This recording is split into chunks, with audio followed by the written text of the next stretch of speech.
You're not going anywhere until you tell me what a quidgibo is. Quidgibo.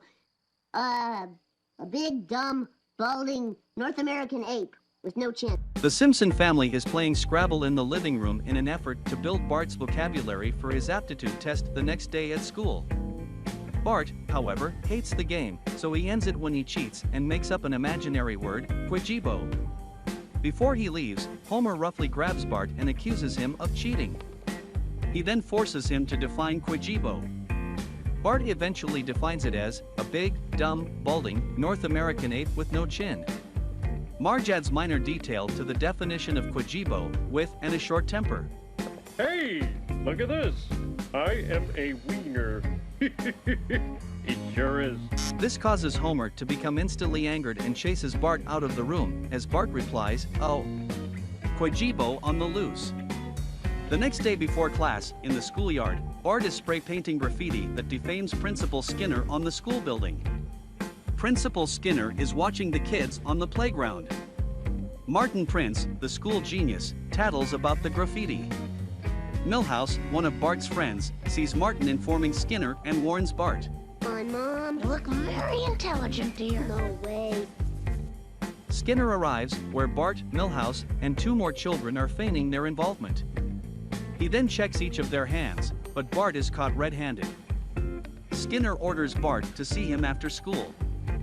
As the children file into class, Martin encounters Bart in the classroom, explaining that he feels apologetic for Bart and merely was attempting to prevent the desecration of the school, but Bart rebuffs Martin by replying, "Eat my shorts." Mrs. Crabapple hands out aptitude tests to everyone. He tempted to look at his neighbor's paper? You're right, Martin. Bart, remember to visualize the complex problems.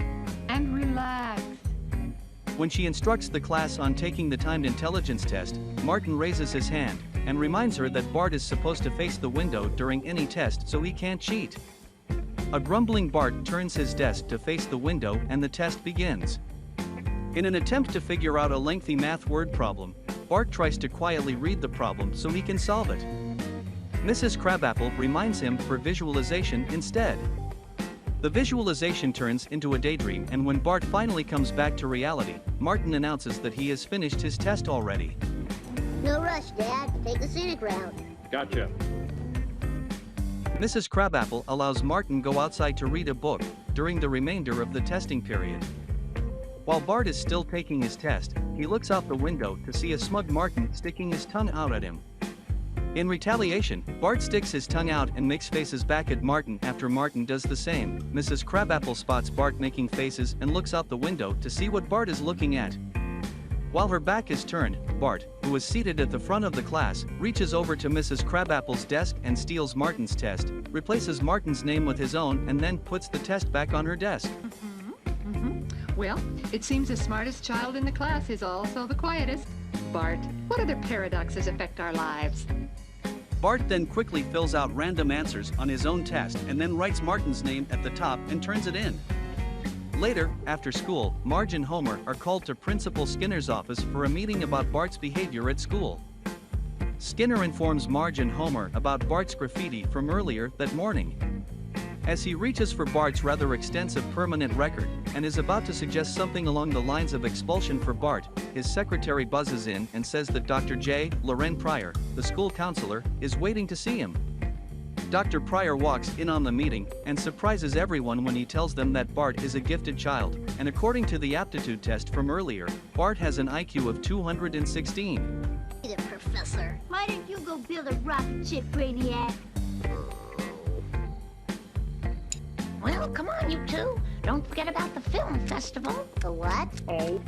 However, Lisa is not fooled by Bart and knows that he is still just a dimwit. After breakfast, Homer takes Bart to the Enriched Learning Center for Gifted Children. Once inside the school, they find Bart's class, and after peeking in, they see that all the boys are wearing ties. So Homer gives Bart the tie he is wearing, and he gives Bart a little pep talk about his first day at the new school and shoves him in the classroom door. Once inside the class, Ms. Mellon, the teacher, introduces herself and the new classmates to Bart and shows him around the classroom. She tells Bart about the independent learning and that the only rule is for him to make his own rules. All right, Homer, come on, baby. Right across the plate. feel the wind. Whoa!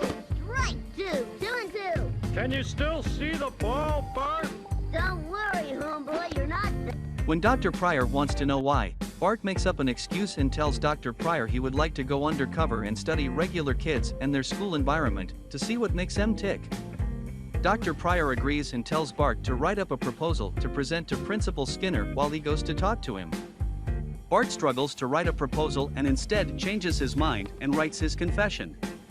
When Dr. Pryor comes back in the office and reads Bart's confession, he suddenly realizes that Bart misspelled confession. Later at home, a still green-stained Bart greets his parents and Homer offers to give Bart a turpentine bath to wash off the green. Out in the backyard, as Homer gives Bart a bath, Bart confesses about cheating on the aptitude test and tells Homer that he loves him and that he has enjoyed the extra attention from being a genius. All right, keep going. But you do know what happens when you mix acids and bases, right? Of course I do. He tells Homer that he doesn't think something that has brought them closer than they ever were before could be bad, which angers Homer, and he chases Bart out of the tub, trying to choke him for telling him that.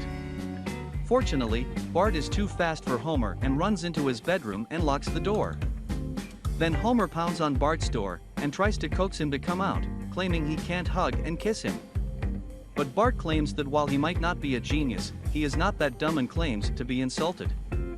Everything is back to normal in the Simpson home as Homer gets mad and pounds on Bart's door.